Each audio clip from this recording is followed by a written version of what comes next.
Halo Sobat Gede Kopi, sempat menjadi salah satu pemain paling dominan di pasar smartphone tanah air, kini keberadaan Sony Xperia memang sudah nihil. Setidaknya secara resmi alias bila ingin membeli seri terbaru harus dari luar negeri.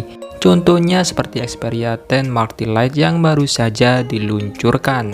Kehadiran smartphone Xperia seri terjangkau ini memang tidak digembor-gemborkan, bahkan tanpa acara peluncuran khusus. Pasalnya sesuai dengan namanya, ini adalah versi lain dari Xperia 10 Mark III yang lebih dulu hadir beberapa bulan lalu. Tak banyak perbedaan di antara keduanya, tampil dengan desain sama persis hingga opsi varian warna cukup banyak. Dari dulu hingga sekarang, Sony masih tetap gunakan bahasa desain yang sama, yaitu dengan sudut tegas mengotak omnibalance, alias bila dilihat dari berbagai sisi semuanya terlihat seimbang. Juga sama seperti seri flagshipnya yang dibuat flat, tak seperti kompetitor yang berlomba-lomba hadirkan layar lengkung 3D misalnya. Berikan alternatif lebih terjangkau pada penggunanya, Sony Xperia 10 Mark III Lite tetap memiliki 3 sensor kamera. Pada bodi belakangnya terlihat clean, sebab sensor sidik jari sudah disematkan bersama dengan tombol power. Hadir dalam 4 varian warna yang menarik, yakni black, white, pink, dan blue. Lantas mengapa smartphone Xperia terbaru ini menyandang imbuhan nama Lite? Hal tersebut dikarenakan kapasitas penyimpanannya yang diturunkan. Bila seri sebelumnya hadir dengan memori internal cukup lega di 128GB, Xperia 10 Mark III Lite memangkas hingga setengah dari kapasitas, alias hanya 64GB saja. Sementara kapasitas RAM-nya masih sama di 6GB. Satu perbedaan lain adalah kemampuannya untuk menggunakan eSIM. Alih-alih menggunakan 2 kartu nano SIM fisik, eSIM memungkinkan sobat untuk mendaftarkan perangkatnya ke operator. Diberikan nomor sekunder tanpa kartu fisik sama sekali. Tingkatkan kepraktisan, meski di Indonesia belum banyak operator yang mendukung sistem tersebut. Spesifikasi lainnya masih dibuat sama persis.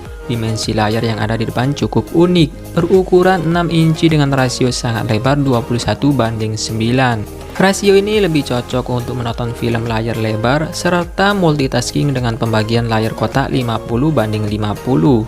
Resolusinya sendiri mencapai Full HD Plus dan sudah mendukung konten HDR. Sementara untuk performanya digunakan chipset dari Qualcomm yaitu Snapdragon 690, tergolong baru dan sudah efisien daya. Karena rilis di negara pengguna mayoritas pembayaran non-tunai, bodi belakangnya dilengkapi logo penanda hadirnya sensor NFC. Dan walaupun diluncurkan sebagai smartphone kelas menengah, Xperia 10 Mark III Lite dilengkapi 3 setup kamera menarik. Selain sensor utama yang beresolusi 12MP, kedua sensor lainnya bukan sekedar sensor 2MP, namun 8MP ultra wide angle dan 8MP telefoto yang berikan pembesaran optik hingga 2 kali. Sensor jenis tersebut masih jarang ditemukan kalau tidak pada seri flagship. Dan seperti Xperia terbaiknya, Xperia 10 Mark III Lite juga tetap mengantongi sertifikasi tahan air dan debu IP68. Sehingga sobat tak perlu khawatir apabila terkena air bersih. Kapasitas baterainya sendiri mencapai 4500 mAh dan sudah mendukung 30W fast charging. Bila sobat tertarik dengan smartphone Sony terbaru satu ini, sayangnya harus berusaha ekstra lebih. Pasalnya Xperia 10 Mark III Lite hanya diluncurkan di Jepang saja, dengan 2 dari 4 warna khusus untuk operator Rakuten. Smartphone ini dipasarkan dengan harga 46.800 yen atau bila dikonversikan mencapai 6 jutaan. Penjualan perdananya sendiri bakal dimulai pada akhir Agustus mendatang. Apakah Sony kembali hadirkan smartphone Xperia di masa mendatang? Ya, kita nantikan saja. Dan semoga Sony bisa turut hadir ramaikan pasar smartphone di tanah air. Oke sob, terima kasih sudah menonton, semoga bermanfaat dan saya admin Gede Kopi pamit undur diri. Sampai ketemu lagi di video selanjutnya, bye bye.